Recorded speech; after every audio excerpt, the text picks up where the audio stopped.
नागपूरमध्ये ज्या ऑडी कारचा अपघात होऊन इतर 2 कारणी दुचाकीला धडक बसली, ती कार चालवणाऱ्या अर्जुन हावरेचे वडील काँग्रेस पक्षाशी संबंधित असल्याचं आता समोर आलंय। जितेंद्र हावरे काँग्रेसचे पदाधिकारी आहेत। तसंच त्यांनी एकदा नागपूर महापालिकेची निवडणूक नागपूरच्या खामला परिसरातनं काँग्रेसच्या तिकिटावर लढवली होती।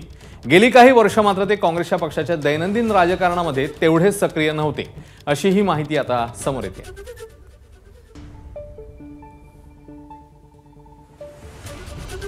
दरम्यान संजय राऊत यांनी संकेत बावनकुळेंवर गंभीर आरोप केले। अपघाताआधी बावनकुळेंनी मद्यप्राशन करून बीफ कटलेट खाल्लं होतं, असं संजय राऊत म्हणाले। ज्या बारमधून हे लोक बाहेर पडले त्याच्यामध्ये जे खाण्याचं आणि पिण्याचं बिल आहे ते बिल लोकांसमोर आणलं पाहिजे। त्याच्यामध्ये दारूचं बिल आहे, चिकन, मटण आणि त्याच्याबरोबर बीफ कटलेटचंही बिल त्याच्यामध्ये आहे, गोमांस। तर आमदारांकडून प्रश्न केलेला आहे की त्यांनी तिथे बीफ खाल्लेला आहे, म्हणजे काय त्याचं सत्य नाही, असं नाहीये, असं बिलामध्ये कुठं नमूद नाही। तर ज्या हॉटेलमध्ये संकेत बावनकुळेंनी बीफची ऑर्डर दिल्याचा दावा संजय राऊतांनी केला होता, त्या हॉटेलचे मालक समीर शर्मा थेट सीताबर्डी पोलीस ठाण्यामध्ये पोहोचले आणि आपल्या हॉटेलमध्ये बीफ मिळत नाही, त्यामुळे बीफ संदर्भात चुकीची माहिती पसरवणाऱ्यांविरोधात तक्रार दाखल करणार असल्याचं समीर शर्मा यांनी सांगितलंय। खोटी माहिती पसरवणाऱ्यांना पोलिसांनी शोधावं आणि त्यांच्या विरोधात कारवाई करावी, अशी मागणीही समीर शर्मांनी केली।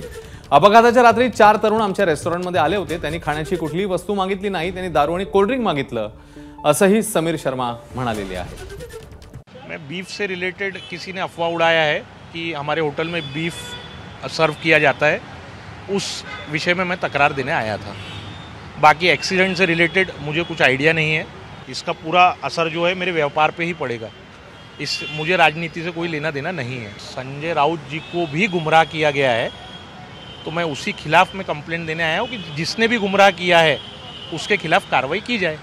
अगर पुलिस से कार्रवाई नहीं होती तो आगे कोर्ट में जाने का इरादा है? 100% जिसने इस बात को स्टार्ट किया है, जहाँ से भी वे बात चालू हुई है, उस पर कार्रवाई करने की मैं विनती पुलिस से करूँगा। नहीं होती है तो मैं कोर्ट में जाऊँगा। होटल का नाम इस तरीके से आया कि कुछ 4 व्यक्ति आए थे, वो वहाँ से ड्रिंक करके गए और उनके हाथ से कुछ एक्सीडेंट हुआ, ऐसा हमको मीडिया के माध्यम से मालूम पड़ा। तो हमारे होटल का नाम ऐसा आया कि भाई वो हमारे यहाँ पीने आए थे, इसलिए होटल का नाम आया हुआ है। उन पर्टिकुलर लड़कों की अगर बात करें तो उनने हमारे यहाँ से खाने का कुछ भी ऑर्डर नहीं किए थे, और ये अपने आप कहाँ से निकल के आई जो कहानी है, ये मेरे समझ से बाहर है। तो ये जो बीफ की कहानी कहाँ से आई, अभी पुलिस इंक्वायरी करेंगी और पुलिस देखेंगी इसमें क्या करना है आगे। एबीपी माझा, उघडा डोळे बघा नीट।